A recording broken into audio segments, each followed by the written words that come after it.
Hello વિદ્યાર્થીઓ, સ્વાગત છે તમારું બધાનું તમારી આ મનગમતી ચેનલ આર્યન ક્લાસીસની અંદર. ચલો ફટાફટ આવી જાઓ. આપણે અહીંયા આવી ગયા છે પ્રશ્નપત્ર 5 લઈને. આગળ પણ વિજ્ઞાનના પ્રશ્નપત્ર 1 થી 4 અપલોડ કરી દીધા છે અને ગણિતની અંદર પ્રશ્નપત્ર 1 થી લઈ અને 6ના વિભાગ એ અપલોડ કરી દીધા છે અને હાલ વિભાગ બીના વિડીયો પણ અપલોડ કરવાનું ચાલુ થઈ ગયું છે, તો તમે લોકો ખાસ જોઈ લેજો.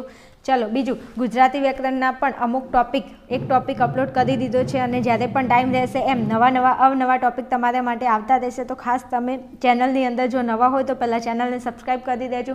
બીજું, વિડીયો જોવો છો એના પહેલાં ફટાફટ જઈને વિડીયોને શેર કરતા હો તો કોઈ મજા આવશે, કારણ કે તમારા પણ બીજા મિત્રો જે લોકોને આ ચેનલ વિશે ખબર ના હોય તો એ લોકો પણ આપણા વિડીયો જોઈને કંઈક એમની જિંદગીની આગળ કંઈક 2-5% રિઝલ્ટની અંદર થોડું અપ મારી શકે. ઓકે, ચલો આગળ. બીજું કે તમારી કોમેન્ટો જોઈને મને બહુ જ મોટિવેશન મળે છે, તો ખાસ દરેક વિદ્યાર્થીને મારું એટલું કહેવાનું કે જો તમને મારી જોડે ભણવાની મજા આવતી હોય, ખબર પડતી હોય, તો ખાસ દરેક વિદ્યાર્થી કોમેન્ટની અંદર જણાવજો તમારી પ્યારી સી, તમે જેમ પ્યારા છો એમ તમારી કોમેન્ટ પણ પ્યારી એક મસ્ત મજાની કોમેન્ટ મારી દેજો. ચલો હવે મોટિવેશન ઉપરથી મને એક વસ્તુ યાદ આવે છે કે મોટિવેશન એટલે શું?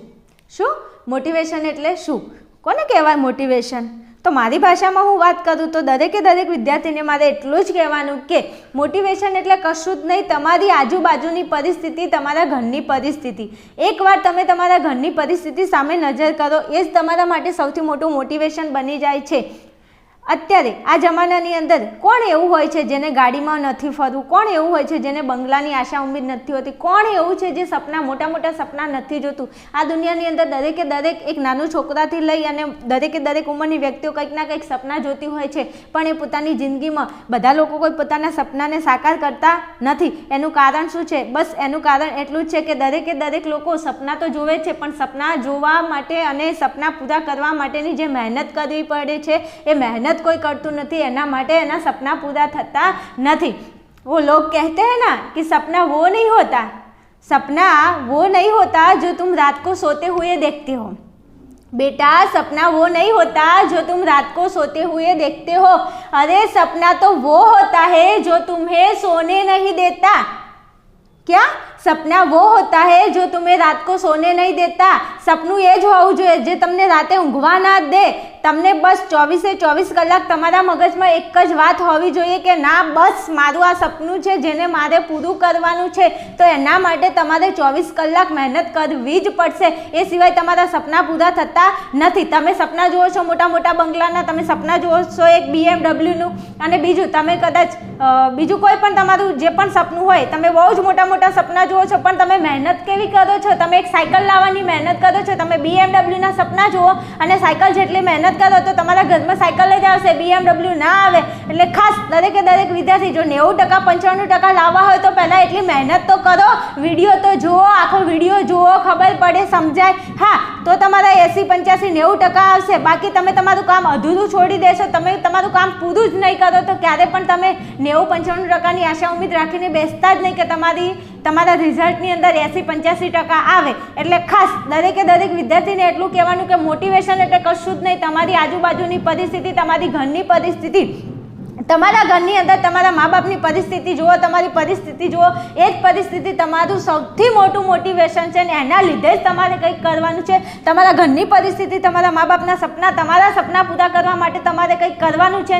એના માટે હાલ તમારે કશું જ નથી કરવાનું, શાંતિથી વિડીયો જોવાનો છે. બીજું કે દરેક સબ્જેક્ટની અંદર તમે ખાસ ટાઈમ આપજો જો તમારે સારું રિઝલ્ટ લાવવું હોય તો. અને હા, વિજ્ઞાનની અંદર તો ખાસ, કારણ કે ખબર છે કે ગણિત કરતાં પણ વિજ્ઞાન હાર્ડ છે. જો વિજ્ઞાન હાર્ડ હોય તો શાંતિથી વિડીયો જોઈ અને 24 પ્રશ્નોનું સોલ્યુશન હું તમને આપું જ છું. મારો એવો બિલકુલ મોટિવ નથી કે હું ફટાફટ વિડીયોને પૂરો કરી દઉં, પણ હા, એક ક્વેશ્ચનને હું તમને એવી રીતે સમજાવવાની કોશિશ કરું છું કે એના રિલેટેડ બીજો કોઈ પણ પ્રશ્ન પૂછાય તો તમે પરીક્ષાની અંદર સરળતાથી આરામથી તમે પ્રશ્નનો જવાબ આપી શકો. ચલો ફટાફટ પ્રશ્નની અંદર આવીએ, જોઈએ પ્રશ્નપત્ર 5નો વિભાગ એ શું કહે છે.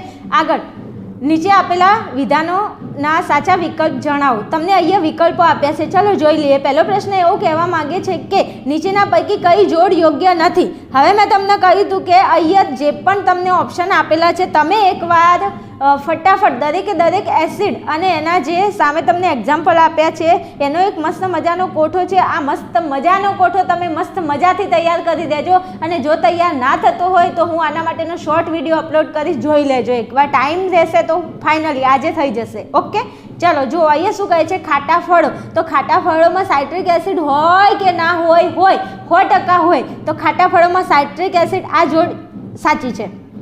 ચલો પછી દહીંમાં લેક્ટિક એસિડ હોય? હા હોય. પછી કીડીનો ડંખ, કીડીના ડંખની અંદર મિથેનોઇક એસિડ હોય. ચલો પછી અહીંયા લખ્યું છે ટાર્ટરિક એસિડ. હવે જો ખબર હોય અને ભણ્યા હોય વ્યવસ્થિત તો ખબર હોય કે ટામેટાની અંદર ટાર્ટરિક એસિડ આવશે નહીં. તો આ જોડ તમારી કેવી છે? ખોટી. તો જવાબ આવશે ડી. તમે મને જણાવો. ચલો હું જ તમને કહી દઉં કે ટામેટાની અંદર કયો એસિડ હોય? તો ટામેટાની અંદર ઓક્ઝેલિક એસિડ હોય. કયો એસિડ હોય? ઓક્ઝેલિક એસિડ હોય. બીજું આ ટાર્ટરિક એસિડ કોની અંદર હોય? તો ટાર્ટરિક એસિડ આમલી. ક્યાં મળી? નથી મળી, મળશે પછી. પહેલાં ભણવાનું કરો. હા મળશે. સારું ભણશો વ્યવસ્થિત, ગાડી બંગલો હશે તો મળી જશે. ચલો આગળ.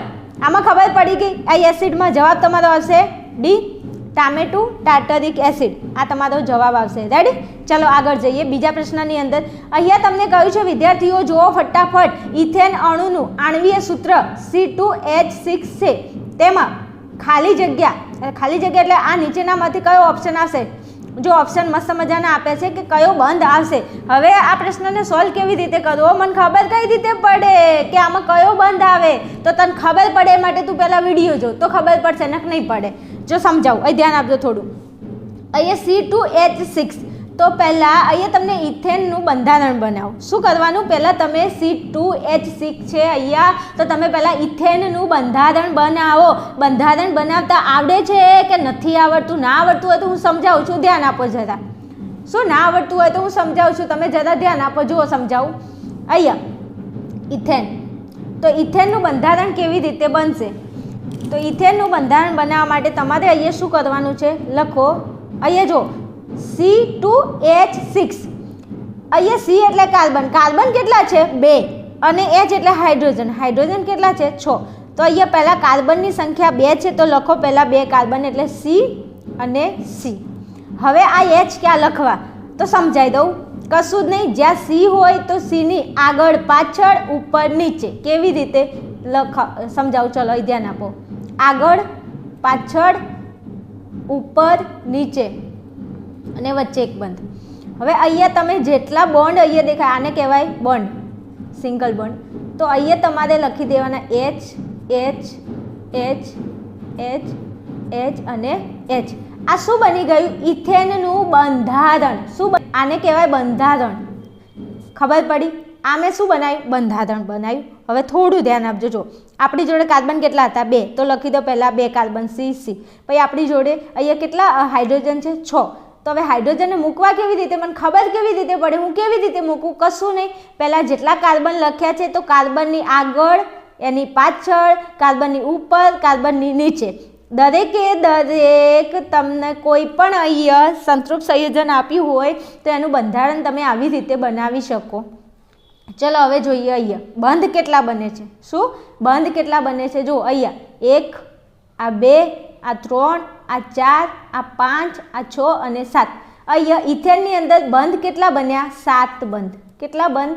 7 બંધ. દેખાય છે? 7 બંધ. તો હવે 7 બંધ અહીંયા ઓપ્શનની અંદર જોઈ લો. કઈ જગ્યાએ છે? જો અહીંયા ઓપ્શન નંબર બીની અંદર છે 7 સહસંયોજક બંધ. કેટલા બંધ? 7 સહસંયોજક બંધ. ચલો અહીંયા તમને ઇથેન કહ્યું હતું, પણ ભલે ઇથેન ના હોય અને બીજો પણ તમને કોઈ પણ સંતૃપ્ત સંયોજન આપે. આપણી જોડે કેટલા સંતૃપ્ત સંયોજનો છે? મિથેન, પછી ઇથેન, પ્રોપેન, બ્યુટેન, પેન્ટેન અને હેક્ઝેન. ઓકે.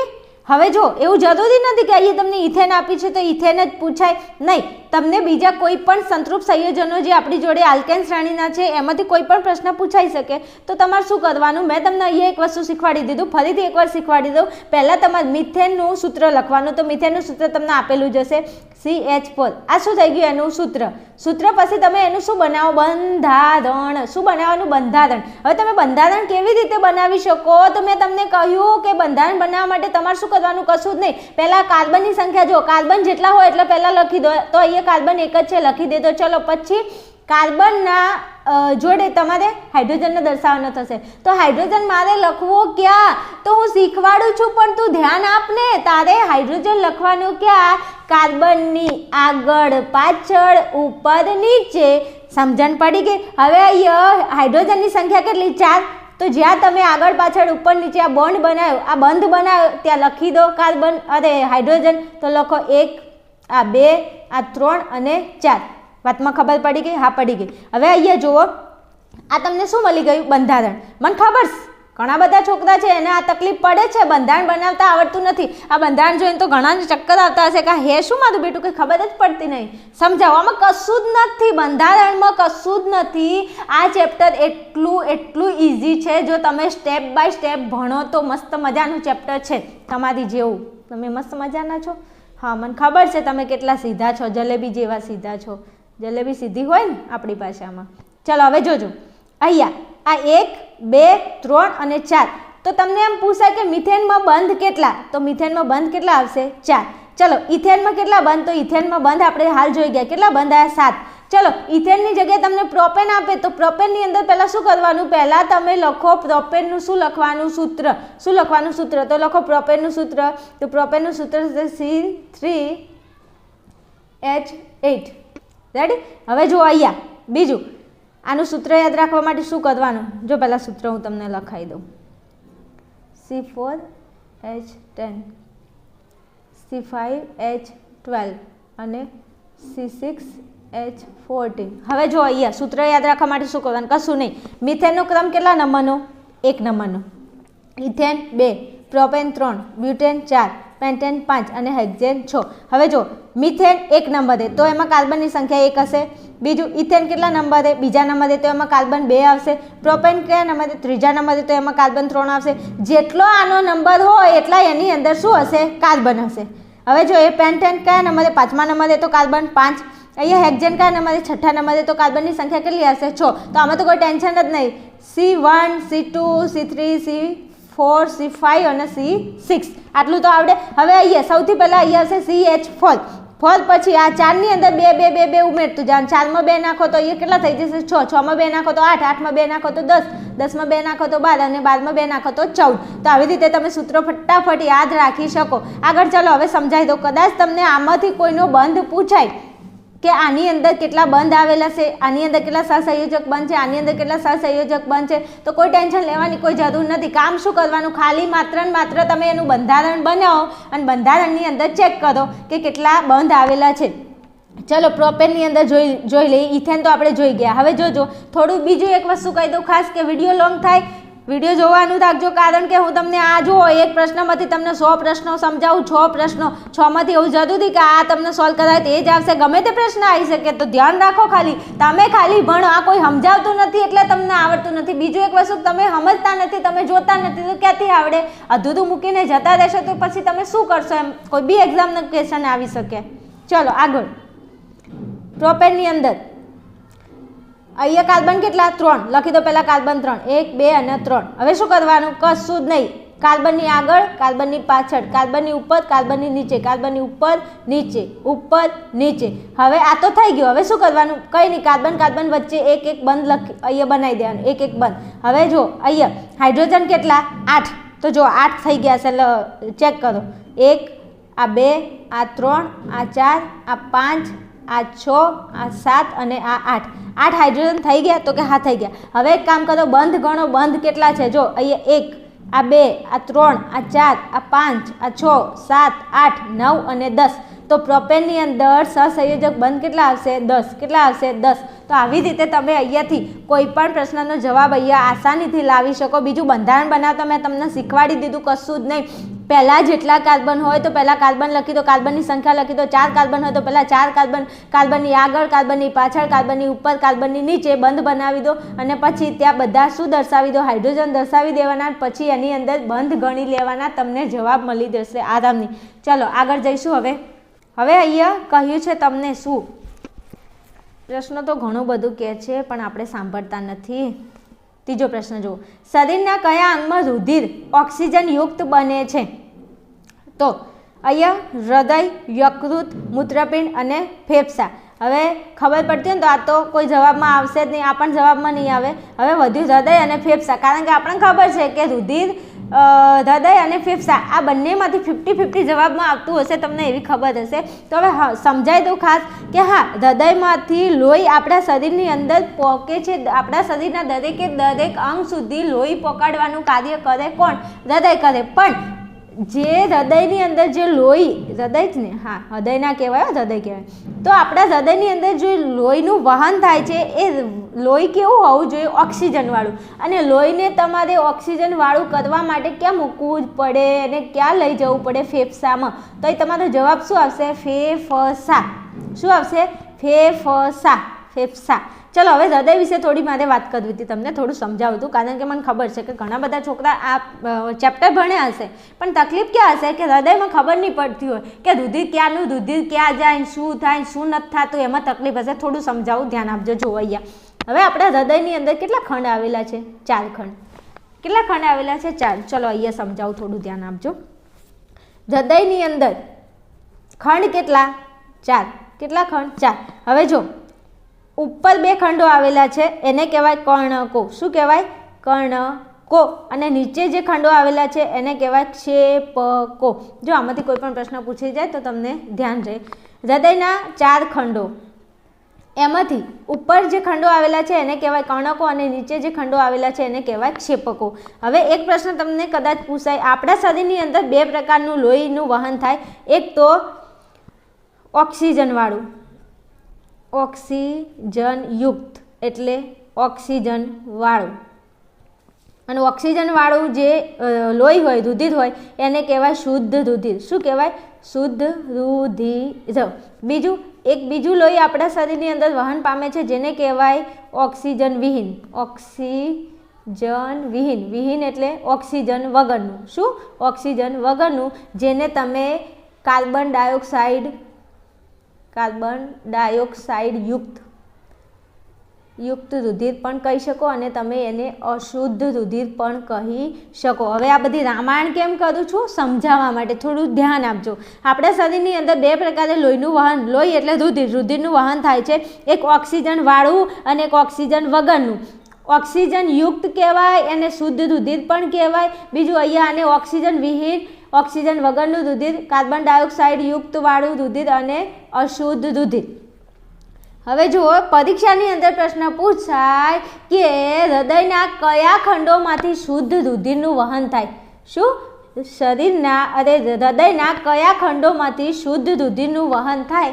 તો અહીંયા તમારો જવાબ આવશે ડાબું કર્ણક અને ડાબું ક્ષેપક. જો 1 માર્ક્સનો સવાલ છે, થોડું ધ્યાન આપજો. પરીક્ષામાં પ્રશ્ન પૂછાય કે હૃદયના કયા ખંડોમાંથી શુદ્ધ રુધિરનું વહન થાય છે? તો જવાબ આવશે ડાબું કર્ણક, ડાબું ક્ષેપક. અહીં લખવાનું ડાસુ. યાદ રાખવાનું. તમારે શું યાદ રાખવાનું? ડાસુ. તારું ડાસુ નથી, કોઈનું ડાસુ. ડાસુ એટલે ડા એટલે ડાબું કર્ણક, ડાબું ક્ષેપક, ને સુ એટલે શુદ્ધ રુધિર.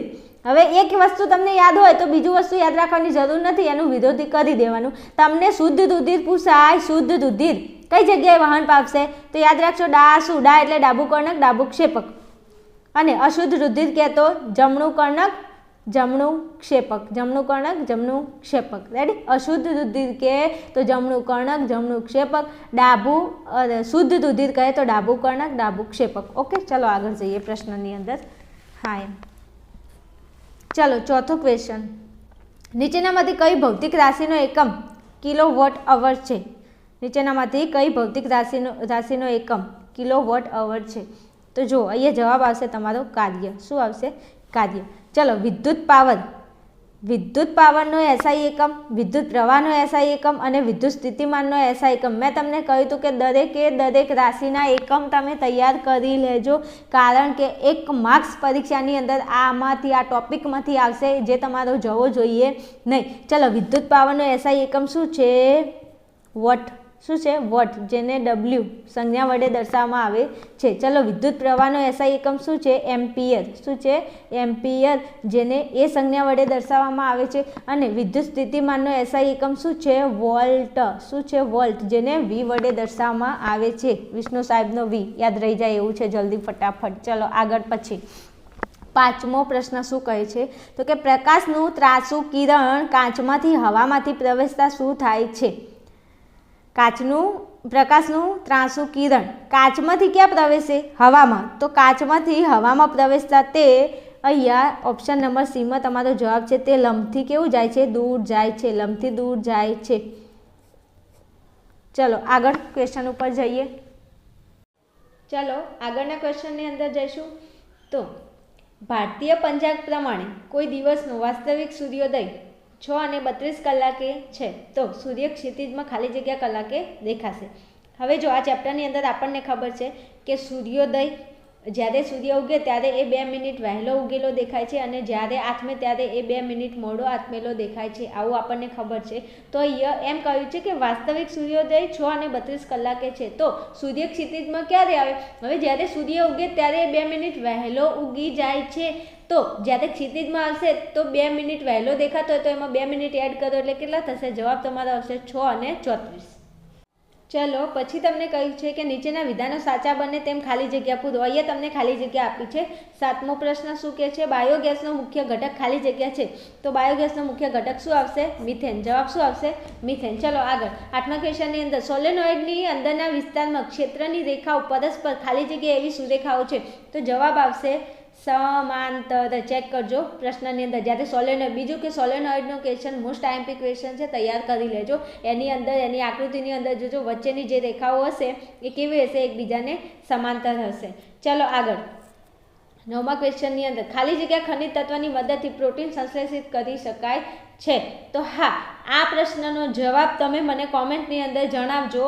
ખાસ 9મા ક્વેશ્ચનનો જવાબ તમે મને કોમેન્ટની અંદર જણાવજો. ઓકે, નહીં તો કાલે પછી હું તમને કોમેન્ટની અંદર મેસેજ કરી દઈશ આ પ્રશ્નના જવાબનો. પણ એકવાર હું પણ જોવા માગું છું કે તમે કેવી રીતે વિજ્ઞાનની અંદર મહેનત કરો છો અને સારો એવો મસ્ત મજાનો તમારો જવાબ કોમેન્ટની અંદર મને જણાવજો. અને જો તમને જવાબ ના મળે તો હું કાલે તમને આનો જવાબ ચેનલની અંદર નીચે કોમેન્ટની અંદર જણાવી દઈશ. તમે આ વિડીયો ખોલી અને આનો જવાબ ચેક કરી લેજો. એ પહેલાં તમે મહેનત કરો, હું તમારી મહેનત જોવા માંગુ છું. ઓકે, ચલો આગળ. 10મો પ્રશ્ન. તો વટાણાના ઊંચા કેપિટલ T અને નીચા સ્મોલ t આને કહેવાય ટી. છોડ વચ્ચે સંકલન કરાવતા બધા જ છોડ ઊંચા મળ્યા, કારણ કે ઊંચાપણું એ ખાલી જગ્યા લક્ષણ છે. હવે એક વસ્તુ મગજમાં નાખી દો કે આને રિલેટેડ કોઈ પણ પ્રશ્ન પૂછાય ને પહેલાં તો આપણો ખોટો ના પડવો જોઈએ. કેમ ના પડવો જોઈએ? સમજાવી દો કે આ કેપિટલ ટી એનો મતલબ થાય ઊંચું અને સ્મોલ t એટલે નીચું. રેડી? હવે આ જે ઊંચું એને પ્રભાવી લક્ષણ કહેવાય અને આ નીચું એને કહેવાય પ્રસન્ન લક્ષણ. પ્રસન્ન. ઓકે, આટલું સમજી જાઓ. કેપિટલ ટી એ ઊંચા માટે જવાબદાર છે. અને બીજું આ જે લક્ષણ છે એને કહેવાય પ્રભાવી. અને સ્મોલ t એટલે નીચું અને એને કહેવાય પ્રસન્ન. દેખાય છે? હા. તો હવે તમને શું કહ્યું છે કે ઊંચાપણું એ ખાલી જગ્યા લક્ષણ છે. તો અહીંયા ઊંચાપણું પૂછે તો આવશે તમારો જવાબ પ્રભાવી. પણ અહીંયા નીચાપણું કે તો પ્રસન્ન, ઊંચાપણું કે તો પ્રભાવી, નીચાપણું કે તો પ્રસન્ન. સમજી ગયા? કેપિટલ ટી ઊંચું પ્રભાવી, સ્મોલ t નીચું પ્રસન્ન. સમજી ગયા? કોઈ પણ બંનેમાંથી કોઈ પણ પ્રશ્ન પૂછાય ધ્યાન આપજો. ઊંચાપણું પ્રભાવી, નીચાપણું પ્રસન્ન. ઓકે, આગળ. ચલો હવે અહીંયા 11મો ક્વેશ્ચન તમને આપેલો છે પણ એમાં બાય મિસ્ટેક હોય એવું લાગે છે તો આ પ્રશ્નને આપણે અહીંયા જ મૂકી દઈએ છીએ. પણ થોડું સમજાવી દઉં કે અંતર્ગોળ અરીસાના મુખ્ય અક્ષમાંથી પસાર થતું આપાત કિરણ પરાવર્તન પામીને ખાલી જગ્યામાંથી પસાર થાય છે. હવે અંતર્ગોળ અરીસા ઉપર 4 કિરણોને આપણે આપાત કરીએ છીએ. તો આવો કંઈક અંતર્ગોળ અરીસો હોય છે? તો કે હા, હોય છે. હવે આની અંદર અહીંયા જે હોય એને કહેવાય ધ્રુવ, આને કહેવાય મુખ્ય અક્ષ. આને શું કહેવાય? મુખ્ય અક્ષ. અહીંયા આવશે તમારું વક્રતા કેન્દ્ર, અહીંયા આવશે તમારું મુખ્ય કેન્દ્ર. હવે અહીંયા જોજો, આને સી કહેવાય, આને એફ કહેવાય. હવે જો કોઈ કિરણને તમે, આને કહેવાય મુખ્ય અક્ષ, આ જે દેખાય એને કહેવાય મુખ્ય અક્ષ. કોઈ કિરણ તમે મુખ્ય અક્ષને સમાંતર અહીંથી પસાર કરશો, કોઈ કિરણને તમે મુખ્ય અક્ષને સમાંતર આપાત કરો અહીંયા અંતર્ગોળ અરીસા પર, તો અહીંથી જે કિરણ પરાવર્તિત થશે એ કઈ જગ્યાએ પાછું વળશે? તો એ મુખ્ય કેન્દ્ર એફમાંથી પાછું વળશે. ક્યાંથી? મુખ્ય કેન્દ્ર એફમાંથી. આ તમને ખબર હશે. આવો પ્રશ્ન જો તમને એમ કે અંતર્ગોળ અરીસાના મુખ્ય અક્ષને સમાંતર કોઈ કિરણ આપાત થતું હોય તો એ પરાવર્તન પામીને ખાલી જગ્યામાંથી પસાર થાય, તો અહીં તમારો જવાબ આવશે એફ. કદાચ તમને પ્રશ્ન એમ આપેલો હોય કે અંતર્ગોળ અરીસાના મુખ્ય કેન્દ્રમાંથી, એટલે કે કોઈ કિરણ તમારા એફમાંથી પસાર થતું હોય, કોઈ કિરણને તમે, અહીંયા બાજુમાં આકૃતિ બીજી બનાવજો, અહીંયા આ અંતર્ગોળ અરીસો, આ એનો મુખ્ય અક્ષ થઈ ગયો, આ એનો ધ્રુવ, આ એનું વક્રતા કેન્દ્ર, આ એનું મુખ્ય કેન્દ્ર.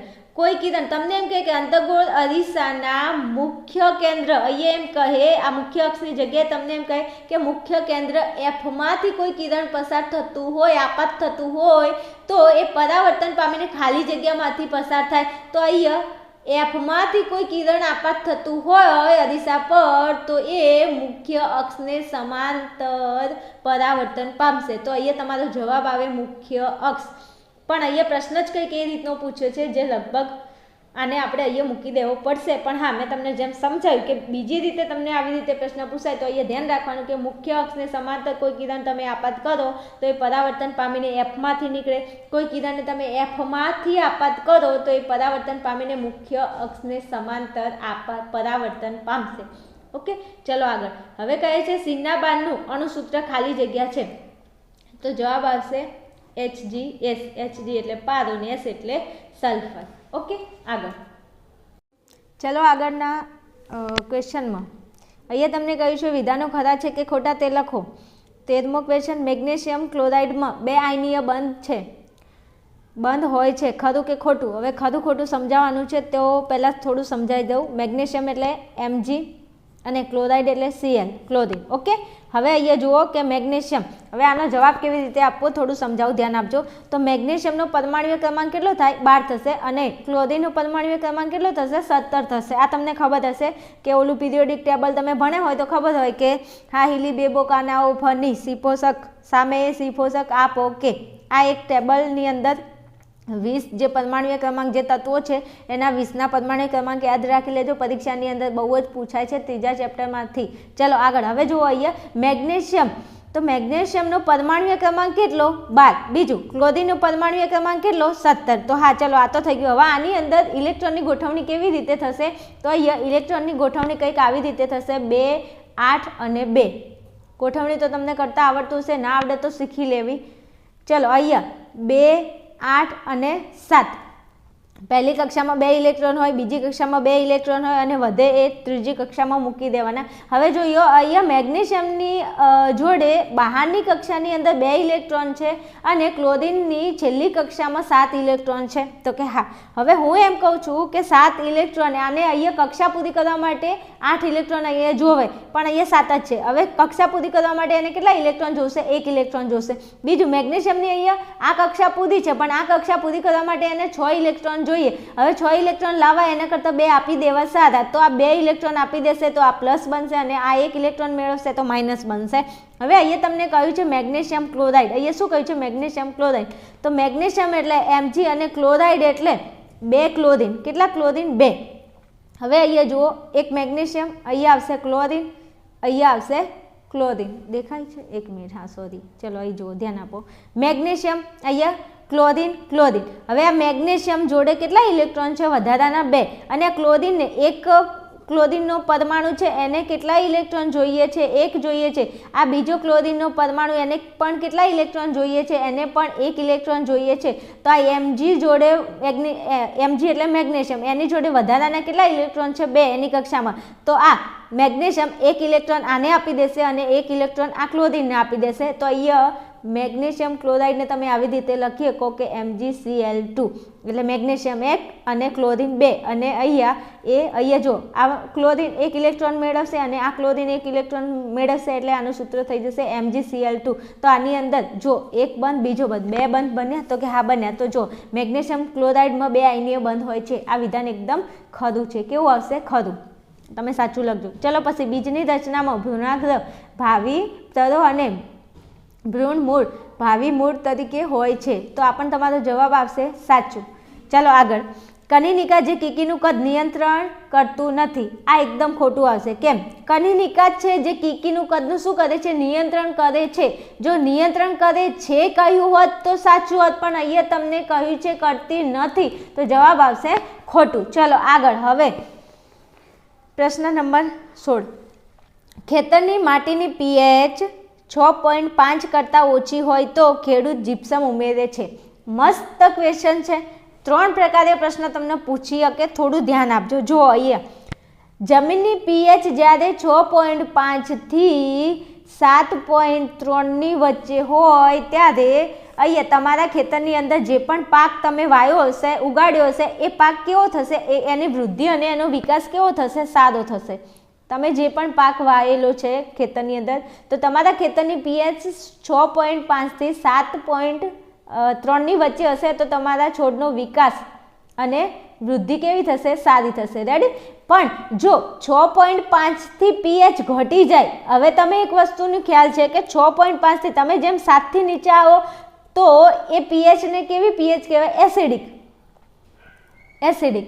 અને 7 થી વધુ હોય તો બેઝ. આ તો તમને ખબર હશે. બરાબર? આપણે લગભગ જ્યારથી ચેપ્ટર મેં તમને પ્રશ્નપત્ર સોલ્વ કરાવવાનું ચાલુ કર્યું ત્યારથી આપણે આનો સામનો કરીએ છીએ. તો આપણને એટલી તો ખબર હશે કે જેની pH 7 કરતાં ઓછી હોય એને એસિડિક કહેવાય અને 7 કરતાં વધુ pH હોય એને શું કહેવાય? બેઝ કહેવાય. ઓકે, ચલો હવે જો તમારી જમીન જો એસિડિક હોય, શું હોય? એસિડિક હોય તો તમારી જમીનની pH તમારે 6.5 થી 7 ની વચ્ચે લાવવા માટે, જે જમીન એસિડિક હોય એની pH 6.5 થી 7.3 કરવા માટે તમારે એસિડિક જમીનની અંદર ખેડૂતે શું ઉમેરવું પડે? લાઇમ.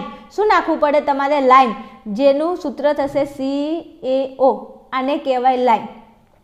એટલે એસિડિક જમીનને તમારે તટસ્થ કરવી હોય, આ pH ની અંદર લાવવી હોય તો એની અંદર તમારે શું નાખવું પડે? લાઇમ. અને લાઇમનું સૂત્ર થશે CaO. એટલે યાદ રાખવાનું કે એસિડિક જમીન હોય એને તટસ્થ કરવી હોય તો એની અંદર શું નાખવું પડે? લાઇમ નાખવું પડે. એટલે અહીંયા યાદ રાખવાનું એલા. શું યાદ રાખવાનું? એલા. વેલા નહીં હો, વાડના વેલા નહીં. એલા. એ એટલે એસિડિક જમીન અને લા એટલે લાઇમ. જો પરીક્ષામાં પ્રશ્ન પૂછાય કે ખેતરની માટીની pH 6.5 કરતાં ઓછી હોય તો ખેડૂત તેમાં જીપ્સમ ઉમેરે? ના ઉમેરે. શું ઉમેરે? 6.5 કરતાં ઓછી હોય તો એમાં શું ઉમેરવામાં આવે? લાઇમ ઉમેરવામાં આવે. શું? લાઇમ. એસિડિક જમીનને તટસ્થ કરવા માટે એમાં લાઇમ ઉમેરવામાં આવે છે. ખાસ ધ્યાનમાં રાખી લેજો, આ પ્રશ્ન પૂછાઈ શકે. ચલો પછી એમ કે કદાચ કે ખેતરમાં માટીની pH 7.3 કરતાં વધી જાય તો ખેડૂત તેમાં શું ઉમેરશે? તો તેમાં ખેડૂત ઉમેરશે જીપ્સમ. શું ઉમેરશે? જીપ્સમ. જીપ્સમ એટલે શું થાય? ચીરોડી. જીપ્સમને શું કહેવાય? ચીરોડી. બીજું, જીપ્સમનું અણુસૂત્ર મોસ્ટ IMP. શું? જીપ્સમનું અણુસૂત્ર મોસ્ટ IMP બાજુમાં લખું છું, થોડું ધ્યાનથી તૈયાર કરી નાખું. ના આવડે તો 5 વખત તૈયાર કરી લેજો, પરીક્ષાની અંદર પૂછાવા લાયક. જીપ્સમનું અણુસૂત્ર CaSO4.2H2O. દેખાય છે? આટલું સૂત્ર તમે જો મને માનતા હોય તો, ના માનતા હોય તો પણ કરી નાખજો. ઓકે? કારણ કે પરીક્ષાની અંદર તમે મને માનતા હશો, નહીં માનતા હશો, એનાથી કોઈ ફરક પડવાનો નથી. તમને આ પ્રશ્નના જવાબથી ફરક પડશે. આટલો પ્રશ્નનો જવાબ તમે તૈયાર કરી નાખજો કે જીપ્સમનું અણુસૂત્ર પૂછાય, જીપ્સમ જીપ્સમ જીપ્સમ, જીપ્સમનું અણુસૂત્ર પૂછાય તો શું લખશો? CaSO4.2H2O. આટલું કામ એકદમ માઇન્ડને ખુલ્લું રાખીને આટલું કામ કરી નાખજો. ઓકે, ચલો. જો એસિડિક જમીન હોય એને તટસ્થ કરવી હોય તો એની અંદર લાઇમ ઉમેરો, અને વધારે બેઝ જમીન હોય તો એને તમારે તટસ્થ કરવી હોય તો એની અંદર શું ઉમેરવાનું? જીપ્સમ. એટલે એલા અને બેજી. કેમ બેજી?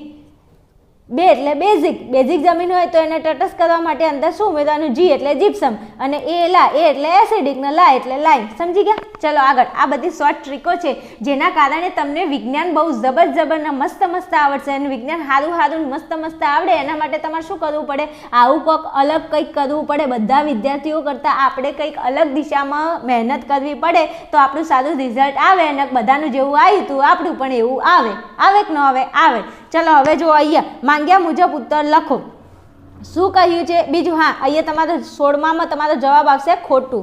હા, નોટ ડાઉન કરી લેજો. ચલો માંગ્યા મુજબ ઉત્તર લખો. તો આપણા આહારમાં શેની ઉણપથી ગોઈટર રોગ થાય છે? હવે ગોઈટર એ એક રોગ છે. તો આ ગોઈટર નામનો રોગ કેમ થાય છે? તો આપણા આહારમાં આયોડિન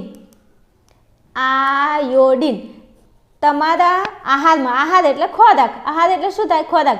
જો ખોરાકમાં તમે આયોડિન લેતા હોય તો તમને ગોઈટર ન થાય, પણ તમારા આહાર એટલે તમારા ખોરાકની અંદર જો આયોડિનની કમી હોય તો તમને કયો રોગ થશે? ગોઈટર. અને ગોઈટર રોગ ક્યાં થાય? ગળામાં થાય. ક્યાં થાય? ગળામાં. ગળું ફૂલી જાય આ રોગ થાય તો. ચલો 18મો પ્રશ્ન. તો સ્પાયરોગાયરામાં કયા પ્રકારનું અલિંગી પ્રજનન જોવા મળે છે? શું? સ્પાયરોગાયરામાં કયા પ્રકારનું અલિંગી પ્રજનન જોવા મળે છે? હવે મેં તમને કહ્યું હતું કે પ્રજનનની પદ્ધતિઓ બે, લિંગી પ્રજનન અને અલિંગી પ્રજનન. તો અલિંગી પ્રજનનની પાછી 6 પદ્ધતિઓ જે મેં તમને લગભગ પ્રશ્નપત્ર 1માં સમજાવી હતી. ના જોયું હોય તો વિડીયો એકવાર ધ્યાનથી જોતા આવજો, તમને ખબર પડી જશે. હવે જો અહીંયા સ્પાયરોગાયરામાં કયા પ્રકારનું અલિંગી પ્રજનન જોવા મળે છે? તો અહીંયા તમારો જવાબ આવશે અવખંડન. જવાબ શું આવશે? અવખંડન. આ પદ્ધતિઓ તૈયાર કરી લેજો, મારું માનો તો એક વાર, કારણ કે આમાંથી એકાદો પ્રશ્ન 1 માર્ક્સ તો તમને મળશે અને મળશે જ, પૂછાઈ જશે તો 100% મળશે જ તે. ચલો પછી આગળ. તો નીચેનામાંથી બંધ બેસતી ના હોય તેવી જોડ શોધીને લખો. મોતિયો થાય એટલે શું થાય? કશું નહીં, આંખની અંદર દુધિયા રંગનું પડ લેન્સમાં જામી જાય છે. બિલકુલ સાચું. આંખની સમાવેશ ક્ષમતા, નાજુક આંતરત્વચા.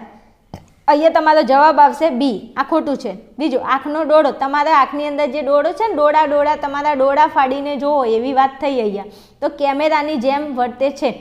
નહીં, કોઈક આપણે કંઈક કામ હોય ને આપણા ફ્રેન્ડ કંઈ જોતા તો શું કે, જોને તારા ડોળા ફાડીને જોને, તને દેખાતું નથી? અહીંયા જો ઘરમાં ક્યાંક વસ્તુ પડે, આપણી મમ્મી શું કે, તારા ડોળા નથી, તને દેખાતું નથી, એવું કહે ને ઘરમાં. હા, એટલે આંખનો ડોળો એટલે કેમેરાની જેમ વર્તે છે. આ પણ સાચું. તો તમારો જવાબ કઈ જોડ એવી છે તો બંધ બેસતી નથી? તો જવાબ આવશે બી. ચલો હવે તમને અહીંયા કીધું છે કે અવરોધના સમાંતર જોડાણના સમતુલ્ય અવરોધનું સૂત્ર લખો. અહીંયા તમને કહ્યું છે સમાંતર. શું કહ્યું છે? સમાંતર. તો સમાંતરમાં પૂછે તો તમારો જવાબ અહીંયા સૂત્ર આવશે 1/Rp બરાબર 1/R1 plus 1/R2 plus 1/R3. આવી રીતે તમે જેટલા પણ અવરોધ હોય એટલે 1/R1 ત્યાં સુધી તમે આ સૂત્રને લંબાઈ શકો, જેટલા પણ અવરોધ આપેલા હોય એટલા. ચલો આ તો થઈ ગયું સમાંતર. સમાંતર એટલે પેરેલલ. આ પી શેનો છે? પીનો મતલબ થાય પેરેલલ એટલે સમાંતર. હવે જો આ સમાંતર જોડાણનું સૂત્ર થઈ ગયું, પણ તમને એમ પૂછે કે શ્રેણી જોડાણ. શું કે? શ્રેણી જોડાણ. તો શ્રેણી જોડાણનું સૂત્ર તમને આવડતું હોવું જોઈએ. RS. S એટલે સીધી શ્રેણી. R1 plus R2 plus R3 dash dash dash RN. Okay, આ બંને સૂત્ર તમે મસ્ત તૈયાર કરી લેજો, કેમ કે બંનેમાંથી કોઈ પણ સૂત્ર પૂછાય તો બંને આપણને આવડતા હોવા જોઈએ. જો શ્રેણીમાં કશું જ નહીં, RS બરાબર R1 plus R2 plus R3, અને સમાંતર કહેતો 1/Rp બરાબર 1/R1 plus 1/R2 plus 1/R3 dash dash dash 1/RN. Okay, ચલો આગળના પ્રશ્નમાં જઈએ. ચલો આગળ આપણે કહે છે કે જોડકા જોડી દઈએ. ચલો 21મો ક્વેશ્ચન અને 22. તો અહીંયા આપ્યું છે બટાટા અને પાન ફૂટી. હવે બટાટાની અંદર શું હોય? આ હોય આ ગ્રંથિલ પ્રકાંડ.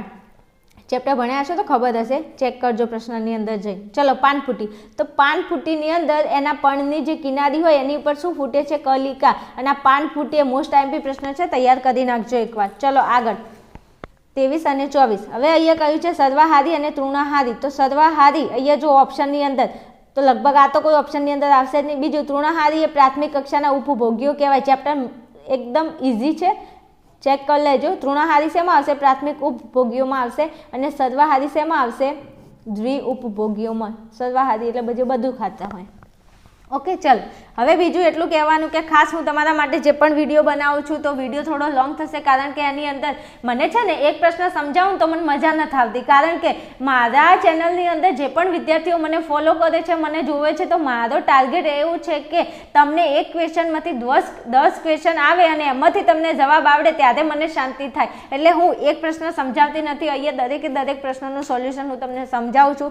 જો તમને અમારી ચેનલ હેલ્પફુલ થતી હોય, તમને મજા આવતી હોય ભણવાની અંદર, તો પ્યારી કોમેન્ટ કરતું રહેવાનું. બીજું, ચેનલને સબસ્ક્રાઇબ કરવાની, વિડીયોને લાઇક કરતું રહેવાનું. અને બીજા તમારા એવા જે પણ મિત્રો છે જે વિજ્ઞાનની અંદર બહુ જ પાવરફુલ છે, એમને તમે આપણા વિડીયોને શેર કરી શકો છો. બીજું, બધા જ સબ્જેક્ટ લગભગ થોડા આપણે અપલોડ કરીએ છીએ, તો બધા જોતા રહેજો આપણી ચેનલને. ચલો મળીશું નવા વિડીયોમાં, ત્યાં સુધી જોતા રહો અમારી ચેનલ આર્યન ક્લાસીસને. Good by.